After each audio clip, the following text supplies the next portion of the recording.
Mr. Prime Minister, I think the standing room only audience speaks for itself about this historic occasion. Good afternoon, everyone. I'm Fred Kemp. I'm President and CEO of the Atlantic Council, and it's an enormous pleasure to welcome you to this afternoon's event with His Excellency Dr. Abdalla Hamdok, the Prime Minister of the Republic of Sudan. We are incredible.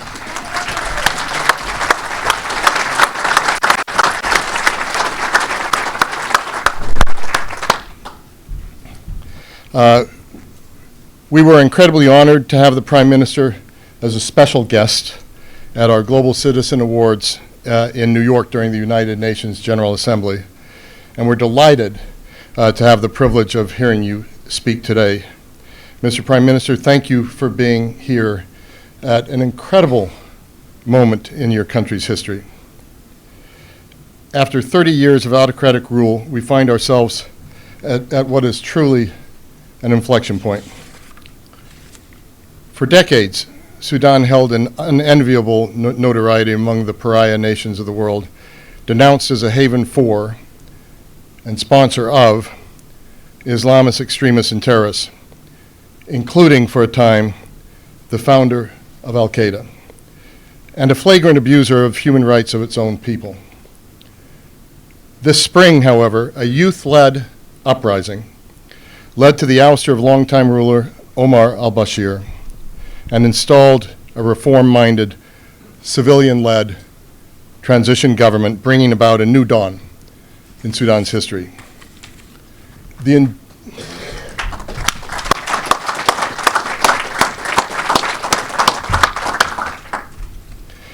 enduring image that has emerged from months of popular protests is both heroic. Who can forget the image of student Al-Salah dressed in white leading thousands of young people in chants for change? And incredibly optimistic, a Sudan that is tiptoeing back to the international community after decades of isolation, a Sudan that has Christians as well as Muslims, Africans as well as Arabs represented in its government. But major obstacles lie ahead. The Prime Minister's government is confronted with the challenge of injecting life into Sudan's moribund economy, tempering outsized public expectations, and uniting a deeply divided country after decades of corruption and misrule. Since its founding nearly 60 years ago, the Atlantic Council has always been an advocate of strategic engagement in international affairs, driven by the conviction that if the United States shapes the future constructively, in tandem with our friends and allies around the world, everyone will benefit. It is with this mindset that our Africa Center, under the steady and inspirational leadership of Dr. J. Peter Pham, established its Sudan Task Force some years back, when this historic moment was scarcely imaginable, to somehow jumpstart a much-needed rethink of the U.S.-Sudan relationship to better serve U.S. interests and to improve the lives of Sudanese citizens. In fact, what happened here is a textbook example of how the Atlantic Council works, of the impact its ethos of thinking of big ideas and daring to advance them can have. Ambassador Mary Carlin Yates joined our board shortly after she returned from a final tour of duty of her long and distinguished career in the Foreign Service, serving as charge d'affaires of the U.S. Embassy in Khartoum in the critical year 2010-2011.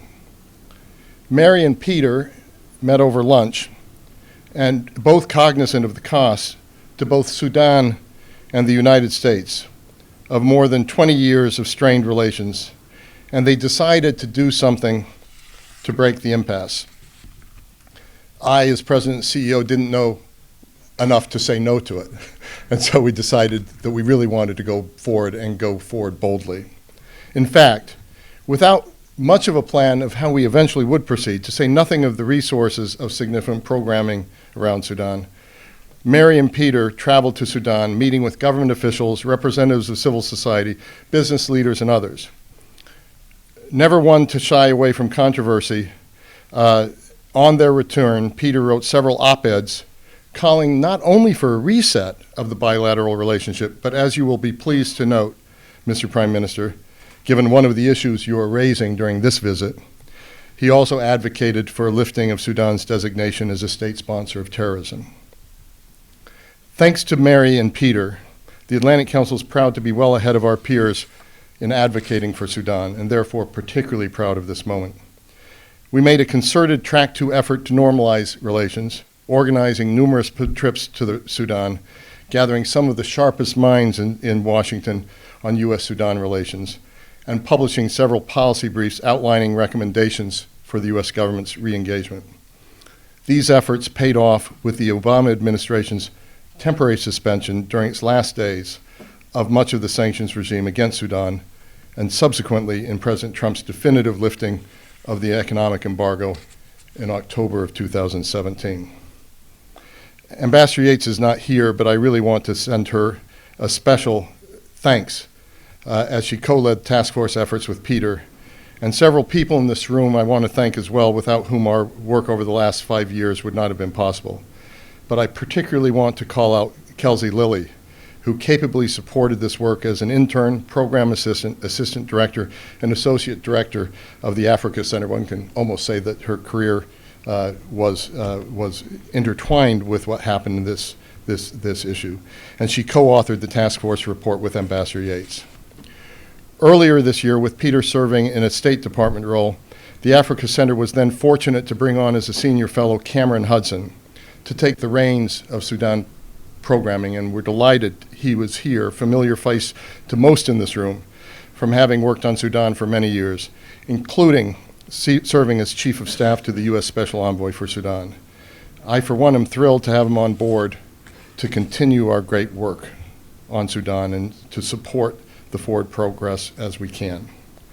After the Prime Minister's remarks, Cameron will moderate a discussion with His Excellency, and I invite you to all participate in the conversation by writing your questions on the white index cards on your chair and handing them to the Atlantic Council staff, who will collect them through today's events. So write questions on the cards and hand them to the staff, passing them down the aisle. For those many who are watching online, please feel free to tweet your questions to @AC Africa Center, and we will do our best to incorporate your input into the discussion. With that, it is my great pleasure and honor to welcome His Excellency, the Prime Minister of Sudan, for this historic occasion.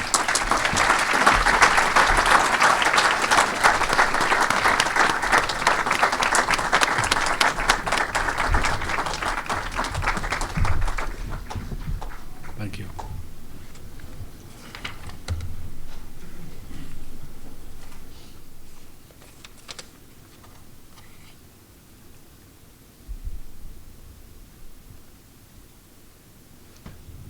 Good afternoon, everybody, CEO, distinguished honorable excellencies. In our part of the world, we say all protocol formalities are observed. Thank you very much. It is indeed an honor and a great pleasure to address this public event organized by the Atlantic Council in my capacity as the Prime Minister of the Transitional Government in Sudan. So thank you very much, leadership, staff of the Atlantic Council, for making this possible. I'm very delighted to be here. I would like to express our thanks and appreciation for the continuous support the American people in all their walks of life, administration, think tanks, institutions. Your support to the struggle of our people, what made us stand out and able to fight the dictatorship until we defeated it few months back. So thank you very much for that. In these few remarks, I would like to share with you a brief on the transitional period priorities, challenges, and some of our achievements so far. So let me start with that.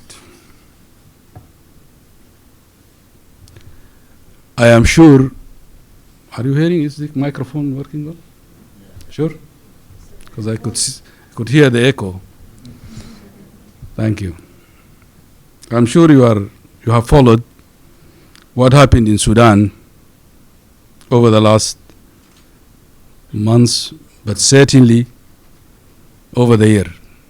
This month, December last year, witnessed the beginning of what proudly as Sudanese, we call it our revolution, and proudly we compare it to great events that took place in the world in the recent history.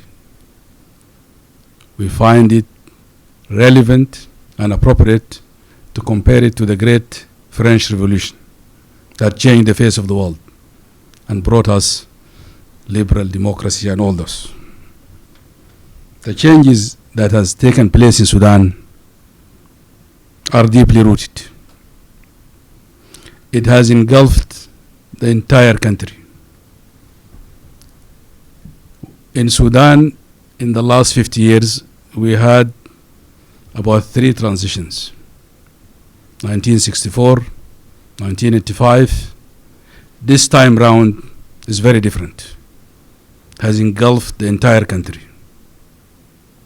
Impressive marches from as far as Al-Fashir in Darfur, the east, the center, the north, converging in Khartoum. Unified us, the entire nation. So we're proud to compare it to great revolutions in the world. I think Sudan will never be the same again. Things have changed forever. The most distinguishing factor in this revolution and the change is its peacefulness, but also it was led by young people and women.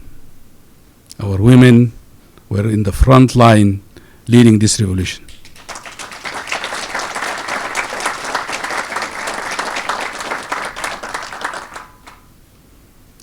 Also, it has been very impressive, resilient movement.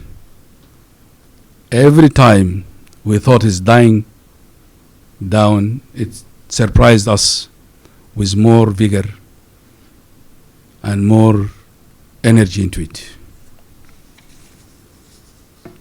Sustain itself for a long period of time. So let me now turn to the priorities of the transitional period.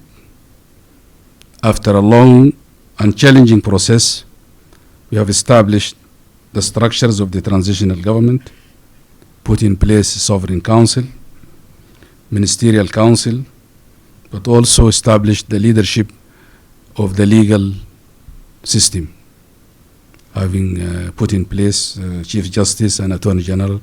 I'll talk about that in a minute. The slogan of the revolution, freedom, peace, and justice, is what guided us in establishing these priorities. We identified about 10 of them for the transitional period, and I would like briefly to summarize them. Our number one and top priority is to stop the war and build the foundation of sustainable peace. Essentially, to stop the sufferings of our people in the Idp camps and the refugee camps. We think the opportune time of stopping this war is now.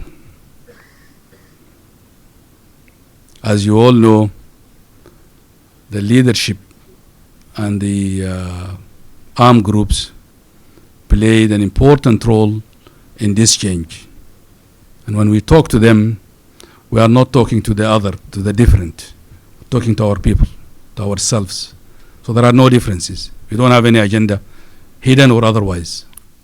That's why we think we could not achieve peace during this transitional period. It will be a distant dream. It wasn't by chance that my first visit outside Khartoum was to Juba, for two reasons mainly. One, the symbolism of this relationship between Sudan and South Sudan. We are one nation. History obliged us, maybe mistakes and all that, to stay in two states, but we are one nation. Our brothers and sisters in South Sudan voted overwhelmingly for independence, 98% of them. So South Sudan independence should not and cannot be compromised. But we can live together as two sisterly nations. We share the longest borders, over 2,000 kilometers. Let us together transform these borders from borders of conflict and misery to borders of peace, prosperity, and development.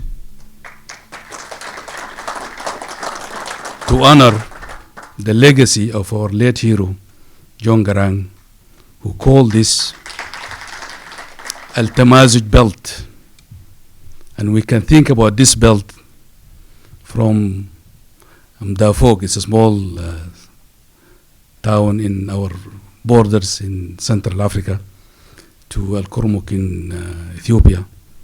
Transform it to that prosperous border. We don't need to demarcate it. Can leave it as soft borders. And so through that process, we'll be able to address challenges of ABA and others. I think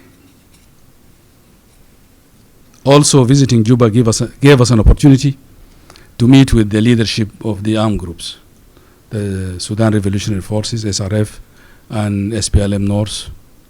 And we had a very fruitful, nice exchange on the issues, and I think it is only a matter of time before we should be able to reach an agreement on this.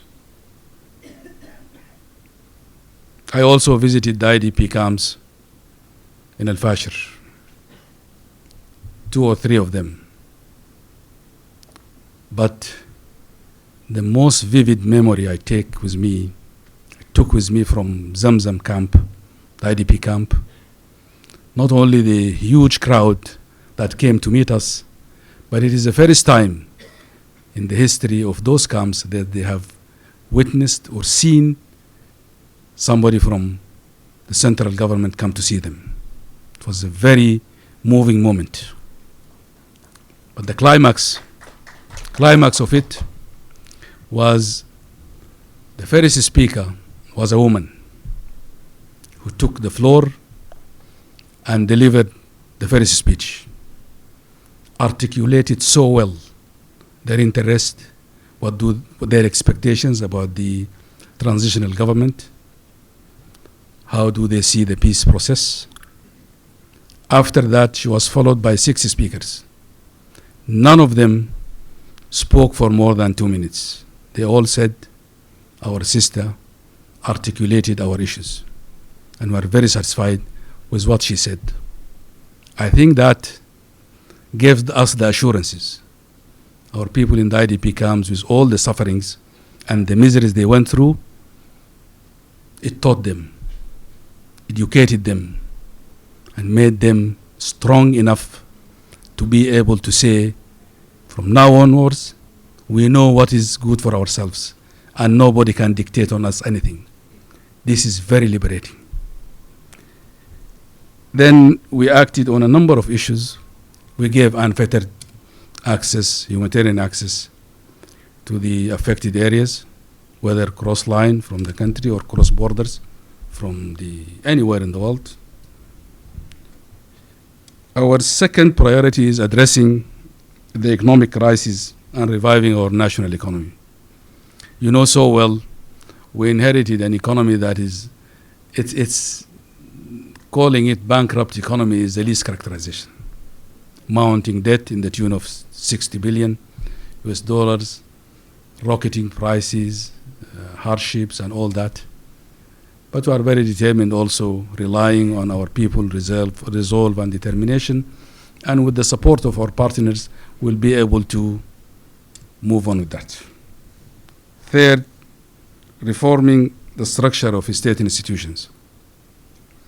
You know, when the British left the colonies, they left in Sudan probably one of the best civil service in the world.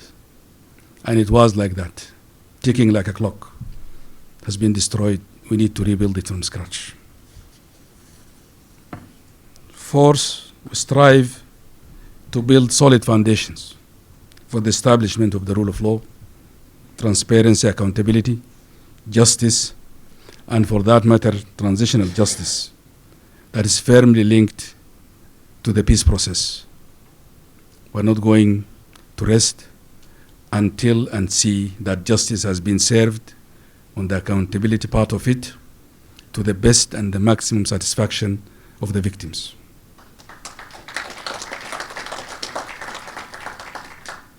Combating corruption and addressing issues of the recovery of stolen assets is key priority. Billions of dollars were lost during the last 30 years.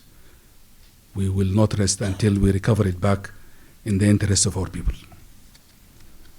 6, we work towards fair and well-deserved women participation and representation in the structures of the transitional government. As I said earlier, our women were in the front line leading this revolution. And I can share with you, I think you know it very well. In the cabinet, we have 4 women members of the cabinet. Wala here, the Minister of Sports and Youth.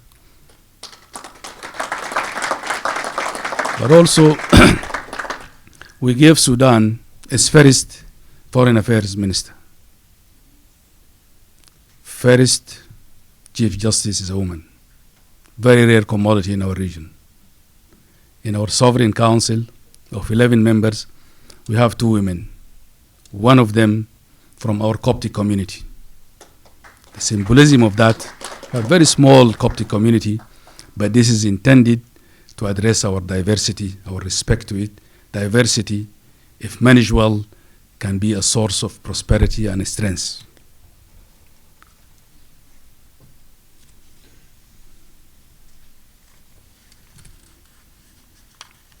Seven, build balanced foreign policy based on mutual respect and non-interference, guided by the interests of Sudan.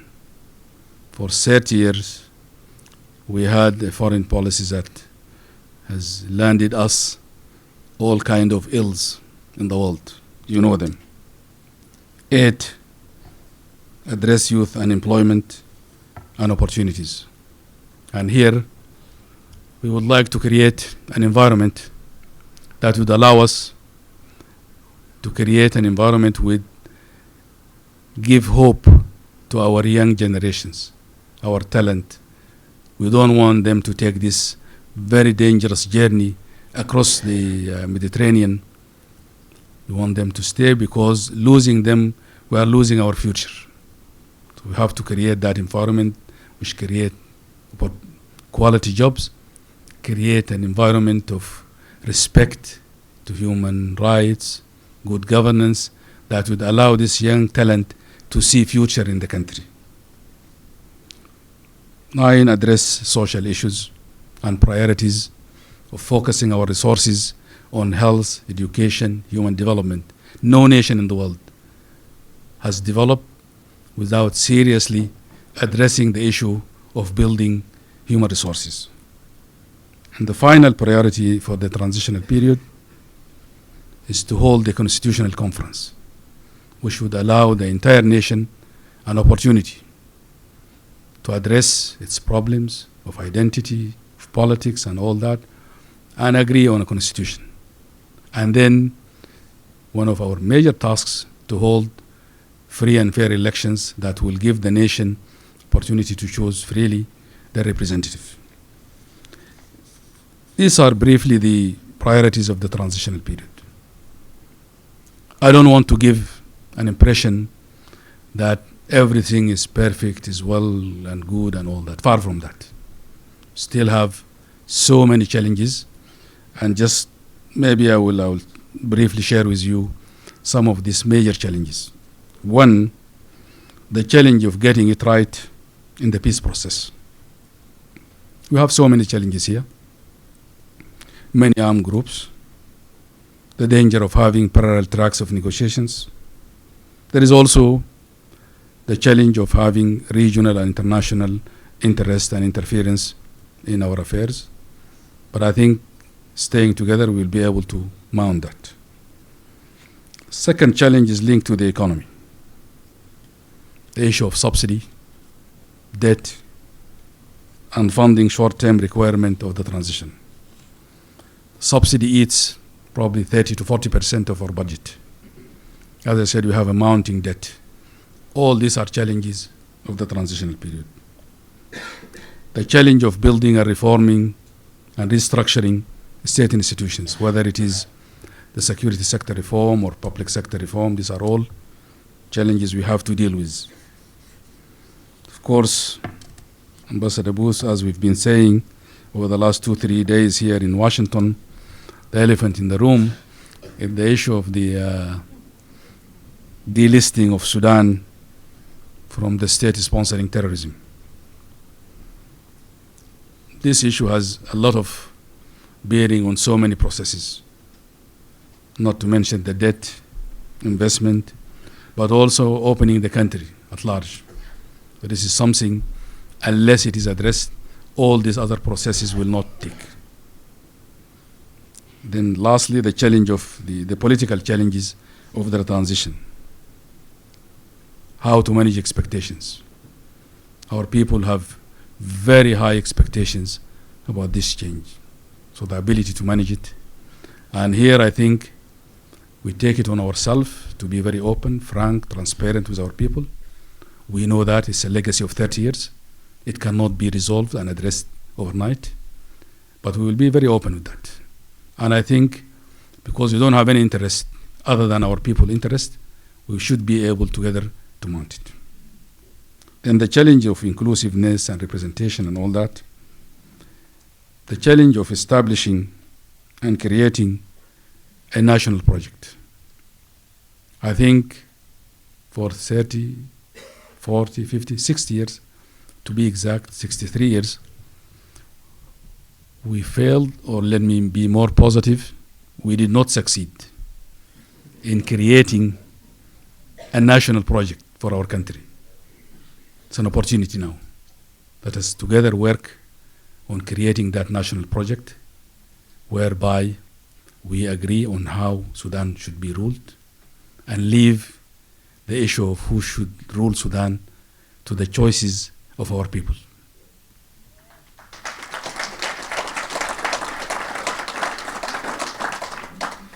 And then lastly, in these challenges, the challenge of holding the Constitutional Conference and the election and all that. But I think relying on our own history, we should be able to mount that easily. Let me just lastly, maybe briefly outline our expectations from our partners and friends.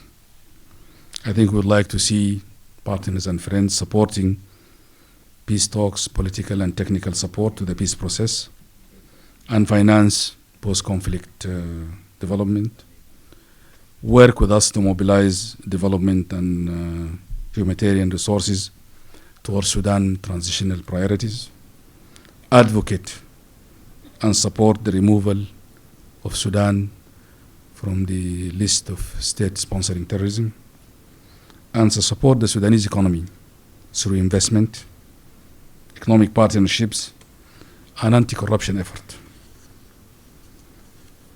Also provide capacity development support for state institutions and all that. Sudan hope to achieve full cooperation with the international community and partners. I think what happened in Sudan, in that sea and a region full of crises and riddled with conflicts, Sudan provide hope if we get it right in Sudan and work together, there is a success story that is emerging. So let us work together and make that a success. Thank you very much.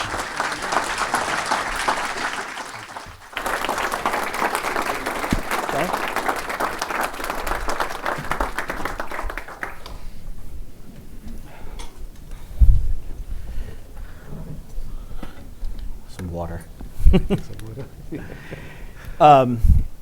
Well, Mr. Prime Minister, thank you for a very comprehensive, albeit perhaps a little high-level overview. We're going to kind of drill down on some of the issues that you touched on. I want to acknowledge the front row of our audience here because they're worthy of some special consideration. Ambassador Don Booth, Special Envoy for Sudan 2.0, with us again. Ambassador Tim Carney, who is going to lose the title, sadly for Tim, but happily for all of us, as the last United States Senate-confirmed ambassador to Sudan, and Atlantic Council International Advisory Board member Baha Hariri, founder of our Rafiq Hariri Center for the Middle East. Thank you all for being here for this important event.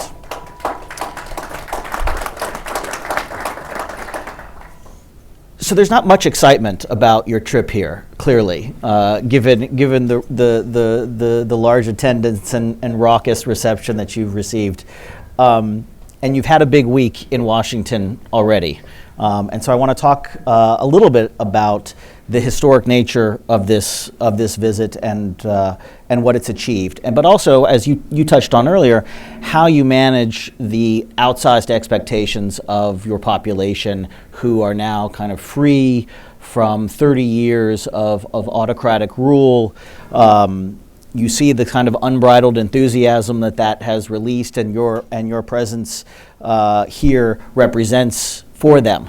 So first, how has Washington been thus far? How has the reception been? And when you've spoken to U.S. officials, what has been the roadmap that you have heard? And what can you tell to the rest of Washington and to your own citizens here about what we can expect in the future of the bilateral relationship during the transition period?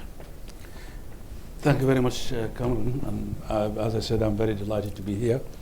But I think I would like to start with the announcement by the Secretary of State on restoring relationship between our nation at the level of ambassadors. This could never have taken place in an opportune time. Thank you so much. This signals the beginning of a relationship, but drawing a line so that this will provide, I think, huge opportunities in the cooperation between our two nations. We'll be very delighted to take it to further heights. So I think it was, if we go back with nothing but this, we would have achieved our mission here over the last few days. Mm-hmm. But having been here in DC for the last 2-3 days, first, you would be observing and seeing the complexity of the institutions and the structures here, from administration to the Hill to the think tanks and all that. It has been an extremely important, useful visit for us. Afforded us the opportunity to exchange views, listen to our American friends and partners, know their concern. It gave us an opportunity also to put across our case and share with them what are our expectations. And I think this provided solid ground for an opportunity to have a roadmap that will take this journey together, addressing our challenges. I'm very satisfied with it. Great. I want to address some of the skeptics who might be out there, and I know you've heard some of the skepticism. Partly this is because Washington has a 30-year history with Sudan that is not all good, and certainly doesn't reflect the inspirational remarks that you just made. We have a very pained history over the past 30 years, and it's going to take a great deal of effort to undo that and to recreate a new image of Sudan. And so while you're doing that, at the same time, we continue to see certain reports of violations in Libya, or Sudanese involvement in the conflict in Yemen, or crackdowns in other parts of Sudan, which may be occurring. And so I think one of the questions that Washington has, being 7,000 miles away, is how do we square your remarks as the head of a civilian government that espouses all of the right priorities as you've laid them out, with a military government which is still largely in place. It feels a bit like a house divided, where you have civilians and military perhaps not always implementing the same policy priorities at the same time. And so how have you responded to skeptics in Washington about this forced marriage that you're in during the transitional period? You know, we are very proud as Sudanese to call what we have been able to achieve in that region a Sudanese model of transition. I am absolutely sure when this story is written and studied well, it will be taught in universities and centers of excellence and think tanks. It's a model that is, we did not wait for a finished agreement and understanding on everything, and then we roll it to implement it. We are thinking on our feet. With all the challenges, we decided we will do it. If you look at our transitional government structures, we managed to establish 2: Sovereign Council at the Cabinet. We are yet to establish the Legislative Council. We didn't wait like other places in the world for an agreement that will be polished in Oslo, in Rome, in London, or further down in Washington. It was homegrown. It's all the challenges. But we are very determined as Sudanese to make it work. That model brought together, it's a compromise. So there is no actually time lost to begin to call it is civilian or it is military. It came about because of the understanding and the agreement between the two sides. So essentially it's a compromise, historical compromise that allow us to stop the bloodshed and define new dispensation and dawn for our country. We know it's far from perfect, but we know so well we should be able to make it work. And I think this is what is lost to the rest of the world. You need to understand that. The idea of expecting a finished product that will land on us from the sky and then we implement it is far, far, far from the reality. So we need people like you, Cameron and others and friends to understand this reality and help us, because you see the danger of not working on it now. If Sudan is allowed, we are here. If it's allowed to slip from this, it will not go back to the former regime. It will go to a failed state. It will be Yemen, it will be Libya, it will be Syria, it will be all those. We are giving the world a new hope, a new ways of addressing problems of our region. Nobody is sitting anywhere in the world can claim they understand our reality better than us. As Sudanese working on it, we are happy to address it.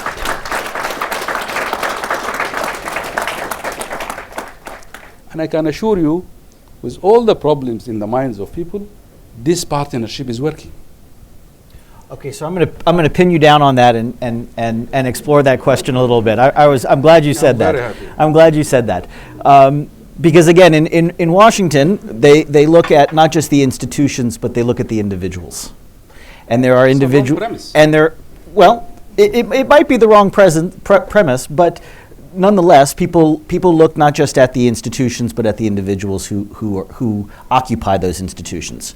And the government, broadly speaking, still has individuals who are of great concern, who are, as Washington would view them, malign actors, who you are again sort of forced into a relationship with inside the leadership of the country. And so, first of all, how has the relationship been with military generals like General Burhan or militia leaders like Hemeti, who have, I mean, it is fair to say there is great concern still in Washington, especially with respect to delisting Sudan from the state sponsor of terrorism list when they look at the leadership structure of the country and see people who may one day end up going to the ICC or be held accountable in domestic courts for crimes committed against the Sudanese people. I think there's it's hard to square that circle, and I'm wondering how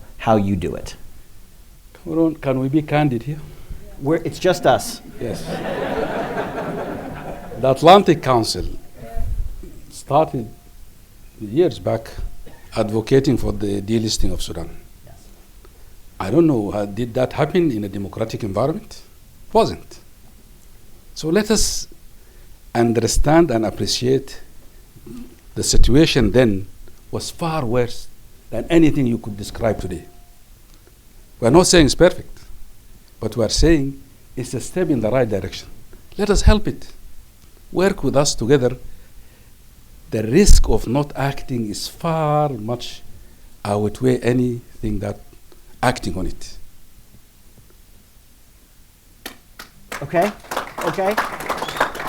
So take me inside then. So you're not answering my question about the relationship. So I'm gonna give you an example. Okay. So there was some local press reports in the last few weeks regarding the debate inside the government about removing the public order law, which was very well received, and the dismantling of the NCP, which I think was a historic achievement and signaled a real departure, a real break from the previous regime. Take us inside the meeting between the cabinet and the Supreme Council, where it was reported that this conversation, this debate went on for many hours. What is the level of resistance, acceptance of this very ambitious reform program that you have proposed? Because I think that is the question that Washington is trying to. I'm very glad you grapple mentioned with. that, and we have here 4 of our ministers who were there in the meeting. Okay? It took 5 minutes to agree on the repealing of the Public Order Act. Nobody rejected it. I was sitting in the meeting. I hear this fake news. I'm sure here in America you know this term. Talking about I resigned. I heard that. When we were in the meeting, cordially discussing this, not only that, they said tanks are surrounding the palace and a coup is in making and all that. Nothing of this sort actually happened. You know what prolonged that meeting? People didn't know that it was 2 meetings actually. We had the joint session, and at the same time we had the meeting of the Higher Peace Council. So we talked the first the Public Order Act was approved in 5 minutes. There was no even discussion on that. But the second one, which is the dismantling of the deep state, if you could call it that, it was a long piece of legislation about how many pages? 8 pages or? 8 pages, yeah. So you can imagine 8 pages discussed page by page, and there were amendments. Some are genuine, some are not, and all that. And then the Minister of Justice would go out to work on them and come back. In between, we switch to the meeting of this of the Peace High Council, which has different also membership, and then we'll go back to the other. So it was parallel meeting being conducted almost up to 12 midnight. That what made it. Actually, it was the determination of that sitting for us to approve that law on that night. We could have adjourned and say and ask the minister, please go and make these changes in your computer and bring it next week. But we said no, we have to approve this tonight, and that is what made it went so long. There's nothing. There was no serious agreement on this. I'm surprised people are making things. I can just give the Minister of Justice is here. Maybe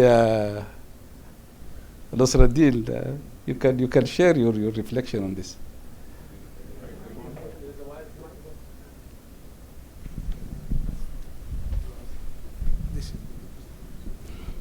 So thank. Maybe I can even come here. Okay, thank you very much. I am very happy to be here. Before I speak about that night, I would like just to say that our relationship with our counterparts in the Sovereign Council is very good, and we are working as one team, whether from the civilian part or from the military part.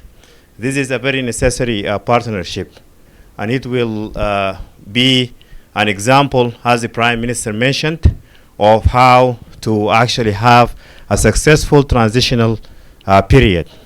With regard to the adoption of the dismantling of the former regime act, we actually submitted the act to them, and they received it actually the same day. And we gave them like 2 hours just to read the act, because we were very keen to pass it that night. And I told the two councils that this law has been actually approved by the streets. People are waiting outside and they are expecting us to act. The members of the Sovereign Council, including the military members of the Sovereign Council, said actually we have been waiting for this law to come to us for a long time.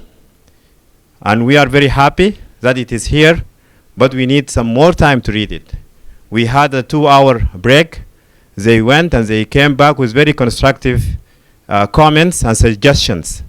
So I am very glad to report that we had differences, but they were very constructive differences, and they only helped us improve the law and have a very good version of the law. So that was my experience, and thank you very much.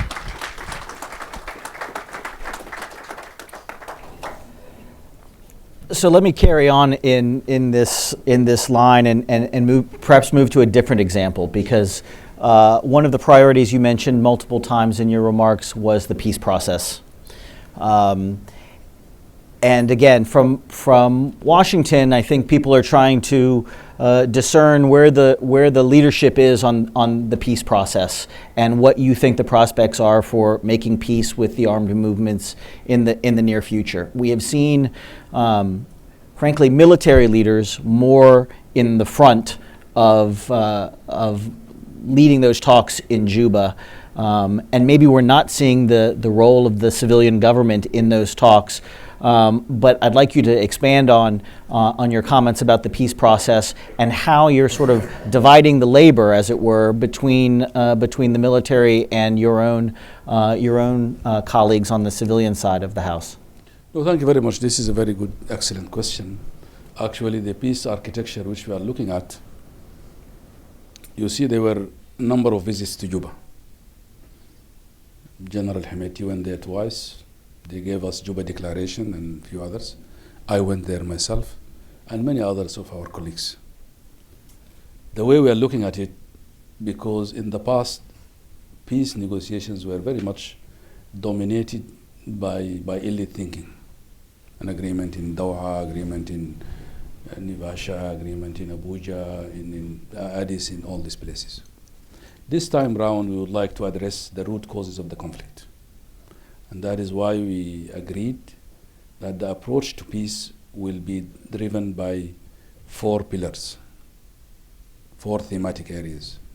Number 1, on economic and social development. And this will go into issues of uneven development, issues of marginalization, social services, and all that. Essentially going into the root causes of development.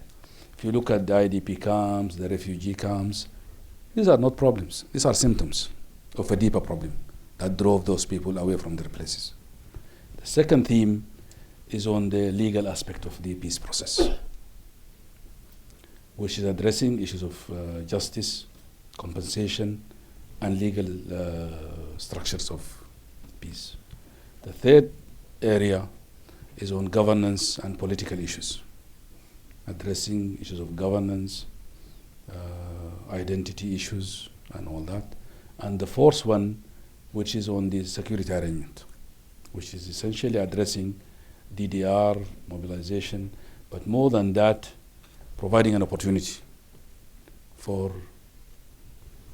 our people who are carrying arms to be incorporated in the national army, create a new army, so to speak, an army that every Sudanese will see themselves in it, true representative of the country. These are the four pillars of the peace. Each one of them is headed by a minister. Our Minister of Justice is heading the legal one. The economic and social development is headed by the Minister of Finance and Economic Planning, and the Minister of Federal Government heading the political governance, and then the Minister of Defense heading the security arrangement. So the idea that the peace process is dominated by the military because General Hemeti and two other generals went with him into Juba, it's a very deceptive idea. The four pillars are headed by ministers, but also technical peoples in it. The freedom and change will be part of this, the FFC. So it is, as I said, it's a partnership. People only see small part of it by this. The entire military members of the government in both sides are 5 people out of 30 or 32. So I think let's I am one person who always taught us to see the glass as half full and being optimistic to pull this country together. If we lock ourselves in misery and always looking at the negative side of things, we'll never get anywhere. We know there are imperfections everywhere, but we with this positive thinking and positive energy, we will be able to take our country somewhere else. So that's how we see peace. Okay. I want to ask specifically about Darfur, because you're in Washington, which was in many ways the birthplace of the Save Darfur movement, this advocacy campaign, which seized this city for some time and brought to international attention the conflict in Darfur. But the other reason I want to bring it up is because the legacy of Darfur, I believe, weighs heavily on the bilateral relationship still. And I know that the peace process with Darfur is bundled with all of the other peace processes with armed movements around the country, but there are very specific pieces of legislation in the United States that the Congress has passed and that through executive order previous presidents have passed.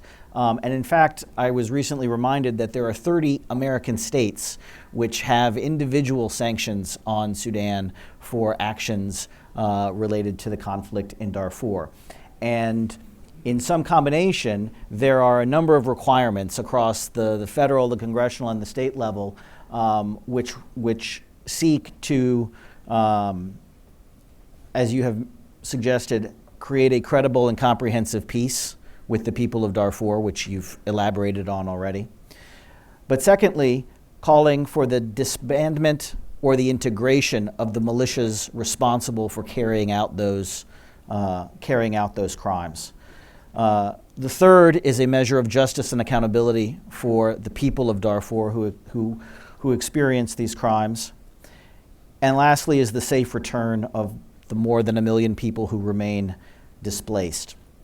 Now, you've touched on a lot of these, but what I haven't heard a lot about yet is the disbandment or reintegration of the militia forces that committed these crimes. And I'm curious, given the outsized role, at least in the popular perception, the outsized role that the RSF played over the summer, the course of the revolution, and certainly played in a previous incarnation in Darfur. What is the conversation like? What is the thinking like right now about broadly security sector reform and the future of that particular militia, given that there are specific pieces of legislation in this country that would prohibit the ultimate lifting of sanctions if that issue was not addressed? You know, the struggle of our people in Darfur, whether inside the country or outside the country, and the campaign here in the States and elsewhere in the world, created that momentum which helped our people inside the country to topple the dictatorship. So the struggle here, the Darfur movement, Enough, Save Darfur, and all these efforts over the years, which helped us to reach where we are now. And I think we are very appreciative. We owe it to that effort. And the campaign of all people, of all walks of life, helped the Sudanese people to reach the situation, and it is highly appreciated.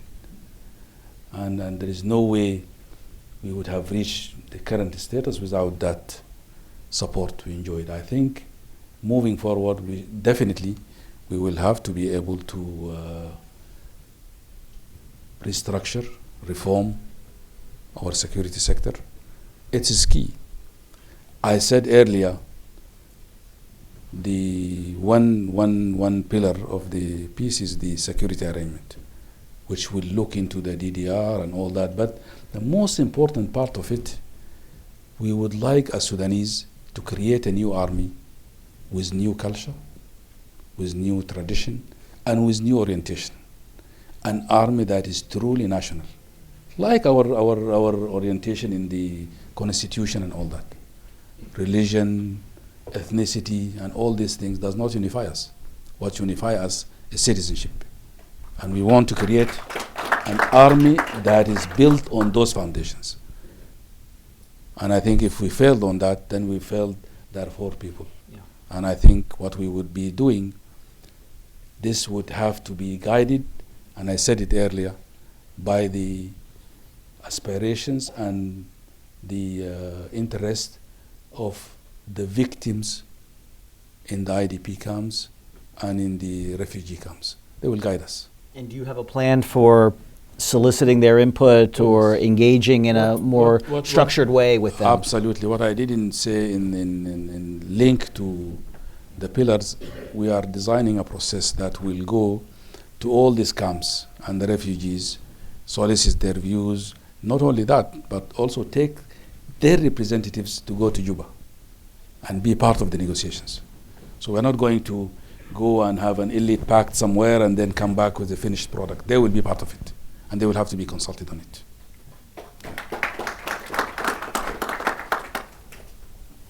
I would be remiss if I did not bring up, as you called it, the elephant in the room. I leave that to you. But I want to ask a different question about the terrorism issue, which is, we talk a lot about the debt that Sudan has, the external debt, the arrears, but there is not an insignificant debt to the victims of the past regime's terrorist acts. And there are, in fact, multiple judgments in the United States that the government of Sudan has, like the other debts, inherited. And I believe this will be an important aspect of removing the state sponsor of terrorism going forward. I recall, and I'm sure you have been recalled, that when this was lifted on Libya, one of the stipulations made was that the Libyan regime make restitution to the victims of the Lockerbie air attack. And so I'm wondering, have you begun to contemplate how you might settle these lawsuits, or had conversations about resolving that so that impediment is not in the way of moving forward with a swift removal of the terrorism designation? I must say that the discussion we had over the last few months and weeks on the American side, led by Excellency Ambassador Booth and ourselves and many others, we've progressed in this file very well. There was a long list of requirement conditions came even from the former regime. And I think we were able together to tick a number of them. The humanitarian access, religious freedom, tolerance, human rights issues, all those we are okay with them. Even the issue of the terrorism. We are Sudanese as a people. We've never supported terrorism or anything of that sort. It was the former regime that supported this. So we are getting into a better understanding on this file every time we are talking together. When it comes to the claims, we are also as a nation victims of terrorism that inflicted on us by the former regime. But we accepted this as a corporate responsibility. And we are negotiating. We have a team actually here in New York from our side, negotiating with our counterparts from the State Department very well. And I think we are making progress in this.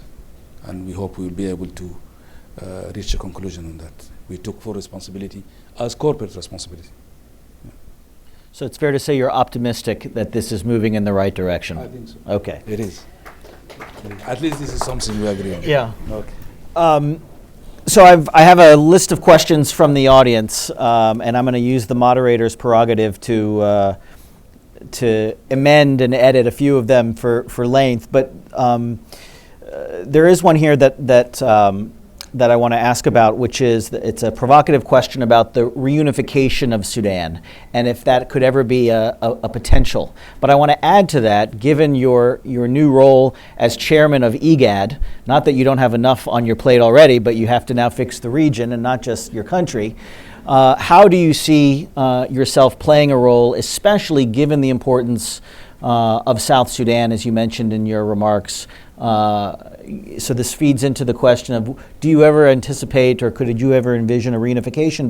But more importantly, now that you have this chairmanship of Egad, how can you use your good offices to assist your brothers in South Sudan traverse a very, very difficult time in their very young history? As Africans, 1963, our founding fathers established the Organization of African Unity. And Chroma, the great leader of Ghana, said, the independence of Ghana has no meaning if the rest of the continent is under colonial rule. Our dream as Africans to unify the whole continent under one flag, one currency and all that. We didn't achieve this. So the idea of unifying North and South, it will continue to be a dream. Okay? We might achieve it one day, but at least for today, let us live together as good neighbors. There is a lot we can do together with these borders. Let's leave them as soft borders and all that. But I think the South is helping us by hosting our peace talks. We should be able to reciprocate that and host their peace talks in our country. Actually, the discussion I had with President Salva Kiir, I told him, take a leaflet from our book. Don't wait for a finished agreement. Start somewhere, and we can help each other to get somewhere. The former regime might have been inciting, might have played the trade-offs on all this, but now we don't have any other interest other than the interest of our people on both sides. Let's work together to address this. Of course, Egad give us a more added, actually, impetus, and you are right, that we will be able to help them addressing the challenges of their peace agreement. But working together, I guess there is a dawn of change in the entire region, particularly the northern part of Egad, and we should be able to fix this.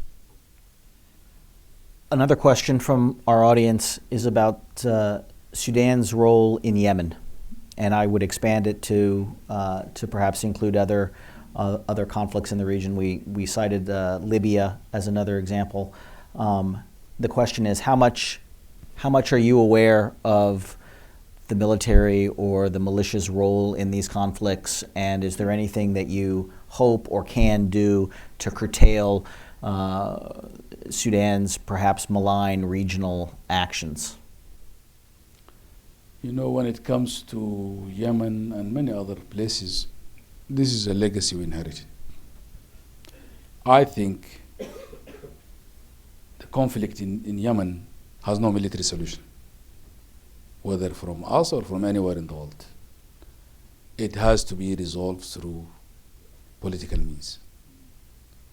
We will help our brothers and sisters in Yemen and play our role with the rest to help them address this. The soldiers, the Sudanese soldiers in Yemen, there are not many. I think the minister is here. Probably with the last group that came back. 15 to 5. Yes. It's 5. Yes. So it's going down. 5,000. Yeah, it's about 5,000. But these are some of the legacies we inherited from the previous regime. And I think, as I said, there is no military solution there. And we should be able to address that in the near future. But I think the bottom line is we should be able to help in a political solution for the Yemen crisis. So you would anticipate being able to